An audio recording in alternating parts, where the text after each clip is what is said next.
요게 이제 미국인들이 많이 쓰고 있는데 중국 회사다 보니까 트럼프 입장에서는 야, 미국인들의 개인 정보가 이거 자꾸 중국으로 넘어가는 거 아니야? 그러면 틱톡 니네 미국 안에서 장사하려고 하면 미국 법인을 따로 만들어서 더 중요한 건 그 미국 법인의 대부분의 지분을 미국 투자자들이 가지게 해라고 하고 있는 그런 상황입니다. 중국 기업인데. 네, 중국 기업인데 네. 그렇게 하고 있고 네. 여기에 대해서 이제 중국 바이트텐스라고 하는 회사가 갖고 있는 건데 네. 요 중국하고 미국 사이에 계속 이제 실랑이를 하다가 이번에 조금 트럼프가 원하는 방식으로 미국 투자자들이 지분을 좀 많이 인수할 수 있게 그래서 그리고 데이터 센터는 미국 안에 둘 수 있게 뭐 이런 식으로 지금 협상이 마무리돼가고 있는 그런. 미국과 중국이 좀 새로운 관계를 만들 수도 있는 거거든요. 네. 그러니까 미국과 중국이 지금은 굉장한 갈등 관계, 관세 전쟁 이후에서는 약간 대립 관계를 보였는데 히토류 이슈라든지 지금 이슈가 되고 있는 틱톡 이슈, 그러니까 특히나 이제 정치적으로 트럼프 대통령이 중요하다고 생각하는 이 틱톡이 잘 해결되고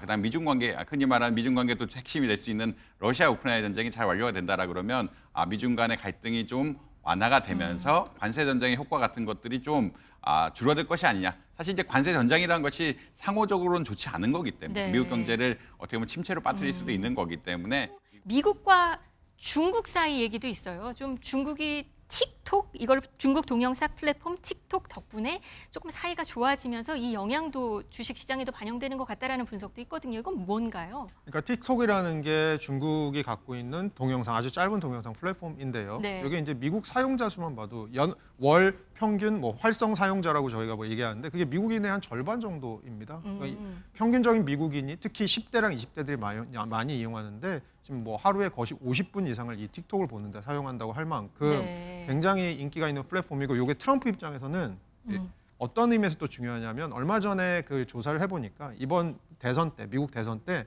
틱톡에 노출된 민주당 관련 콘텐츠랑 공화당 관련 콘텐츠 중에 공화당 관련 콘텐츠가 좀 더 많았다라는 얘기예요. 그러니까 트럼프 입장에서는 여러 가지로 자기의 정치적인 교리들을 설파할 수 있는 좋은 플랫폼이라고 생각하는 것 같아요. 근데 네. 이게 이제 미국인들이 많이 쓰고 있는데 중국 회사다 보니까 트럼프 입장에서는 야, 미국인들의 개인 정보가 이거 자꾸 중국으로 넘어가는 거 아니야? 그러면 틱톡 니네 미국 안에서 장사하려고 하면 미국 법인을 따로 만들어서 더 중요한 건 그 미국 법인의 대부분의 지분을 미국 투자자들이 가지게 해라고 하고 있는 그런 상황입니다. 중국 기업인데. 네, 중국 기업인데 네. 그렇게 하고 있고 네. 여기에 대해서 이제 중국 바이트텐스라고 하는 회사가 갖고 있는 건데 네. 요 중국하고 미국 사이에 계속 이제 실랑이를 하다가 이번에 조금 트럼프가 원하는 방식으로 미국 투자자들이 지분을 좀 많이 인수할 수 있게 그래서 그리고 데이터 센터는 미국 안에 둘 수 있게 뭐 이런 식으로 지금 협상이 마무리돼가고 있는 그런 그러니까 합의 방안입니다. 중국의 틱톡 기업에 대한 매각안이 미국에서 이거를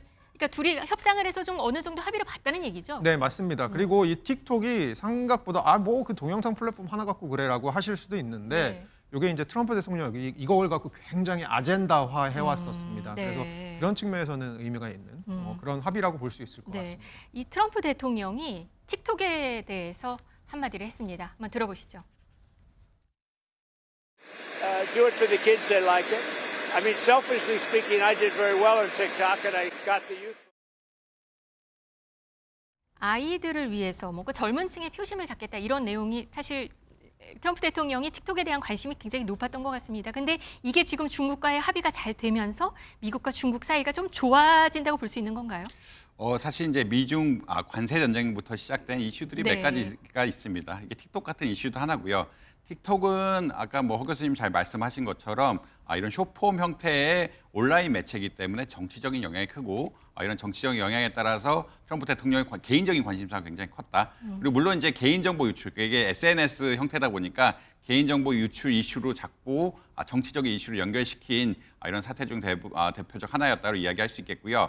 그 다음에 뭐 흔히 말해서 공급망 문제, 공급망 문제란 것은 중국의 히토류 수출을 미국이 얼마나 할 것인가. 히토류란 것은 희소 광물이라고 해서 반도체라든지 전기차라든지 이런 거 만들 때 굉장히 중요하게 쓰이는 자원인데 워낙 중국이 공급망을 많이 가지고 있으니까 이런 이슈가 있었다. 그러니까 몇 가지 이슈들이 있었는데 이 중 틱톡 이슈가 좀 해결이 되면은 미중 정상회담이 가능하지 않을까라는 의견들이 또 나오고 지금 있다라고 화면에 보시면 나오네요. 예. 반도체 등 기술, 히토류 수출 문제 있었고 방금 말씀하신 틱톡 얘기가 있었는데 이 틱톡은 그래도 좀 합의가 되어가는 것 같다. 그러니까 예, 나쁘지 않은 신호다. 나쁘지 않은 신호고 이제 특히나 또 갈등 관계가 있는 것이 이제 러시아와 중국과의 관계인데 중국이 러시아 전쟁에 너무 뒷받침하고 있는 것이 아니냐라는 이슈들이 있는데 이 네. 세 가지 이슈들이 잘 해결이 된다라고 하면은 미국과 중국이 좀 새로운 관계를 만들 수도 있는 거거든요. 네. 그러니까 미국과 중국이 지금은 굉장한 갈등 관계, 관세 전쟁 이후에서는 약간 대립 관계를 보였는데 히토류 이슈라든지 지금 이슈가 되고 있는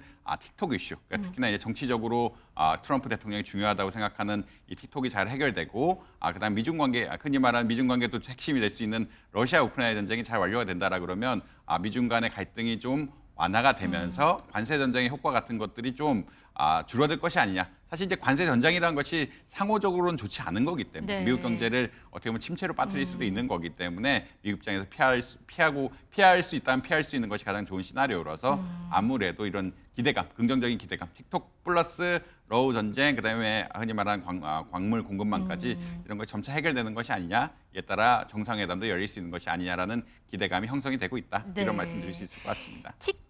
중국이 이 틱톡 매각에 동의하게 된 배경에는 트럼프 대통령의 중국 방문 성사를 이뤄내겠다 이런 얘기도 있어요. 그런 분석도 있거든요. 그럼 만약에 미중 정상이 만날 수도 있고 그렇게 되면 관세 협상에서 어떤 돌파구도 될 수 있는 걸까요? 네, 맞습니다. 지금 미국하고 중국하고 관세 전쟁을 막 하다가 5월 12일 날 양국이 115% 정도씩 관세를 깎기로 했는데 영구적으로 깎는 게 아니고 한 3개월간 깎기로 유예 좀 유예를 하는 일어났었죠. 거죠. 근데 네. 유예가 만료되는 게 11월 10일입니다. 그러니까 얼마 안 남았어요. 남았네요. 네. 이것들에 대해서는 양국과 계속 얘기해야 되는 부분이 있고 올 6월 달에 무슨 일이 있었냐면 시진핑 주석이 트럼프 대통령한테 먼저 제안을 했습니다. 한번 보자, 만나자라고 제안을 했고 이번에 유엔 총회 열리잖아요. 그러니까 리창 국무원 총리가 거기 갈 텐데 이번에 아마 트럼프 대통령한테 다시 한번 저 중국 한번 방문해 달라라고 아마 얘기를 할 겁니다. 그래서 방중 얘기 생각해 보세요. 지금 트럼프가 취임 이후에 한 번도 동북아 쪽에 온 적이 없습니다. 네. 근데 이제 만약에 중국에 방문을 하게 되면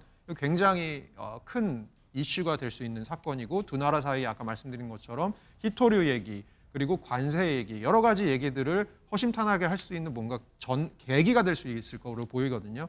그런 측면에서는 지금 중국 쪽에서는 방중에 대한 카드 중에 하나로서 야 우리가 이거 틱톡 문제도 잘 풀어줄게라고 하는 것 같습니다. 네, 그러면 우리나라가 궁금합니다. 이렇게 미중에 이러고 있는 사이에 우리나라에는 그러면 어떤 영향이 미칠 것인가? 우리나라도 좀 나아지는 건가요? 그러니까 저는 개인적으로 지금 미국의 중국에 대한 스탠스를 보면 생각보다 말은 세게 하지만 액션은 세게 하지 않는 것 같은 느낌이 들거든요. 네. 그 이유는 아까 이정환 교수님 말씀해 주셨지만 히토류 문제도 있고요. 왜냐하면 전 세계 90%의 히토류가 중국에서 재련돼서 나오거든요. 그래서 히토류 문제도 있을 수 있고 그리고 저희가 흔히 말하는 미국 안에 월마트라고 하는 굉장히 저렴한 물건 파는 데가 예를 들어 그런 겁니다. 중국이 수출 안 하면 월마트 매대가 아마 크리스마스쯤 되면 빌 거다 이런 그러네요. 얘기를 하니까 네. 그런 측면에서는 미국도 사실 중국에 대한 의존성이 있는 거죠. 그런 측면에서 미국은 중국에 대해서 생각보다 세게 안 때리는데 미국이 자기의 동맹국들에게 중국 때리기를 하라는 것에 대한 수위는 전혀 약해지는 것 같지가 않아요. 그런 측면에서 우리는 작년 기준으로 봤을 때 2위 수출국이 미국이고 1위 수출국이 중국이잖아요. 우리나라 네. 대중 수출이 여전히 많은 상황이잖아요. 그리고 중국은 한편으로 기술력이 막 올라오면서 우리를 쫓아오고 있는 상황이잖아요. 그런 측면에서는 우리가 중국과의 관계를 풀기가 또 쉽지 않은 부분도 있지 않을까 보고 있습니다. 그럼 미중이 좋아지면 우리한테 숨통이 트여지는 건가요? 아니면 더 안 좋아질 수 있는? 미중이 좋아지면 전반적으로 큰 분위기는 좋아질 수 있겠지만 트럼프가 얼마 전에 우리한테 했던 것처럼 중국 들어가는 반도체 그 기계 같은 것들에 대한 통제 이런 것들의 수위를 얼마나 풀어줄지 이런 것들도 관건이 될 수밖에 없는 거죠. 네.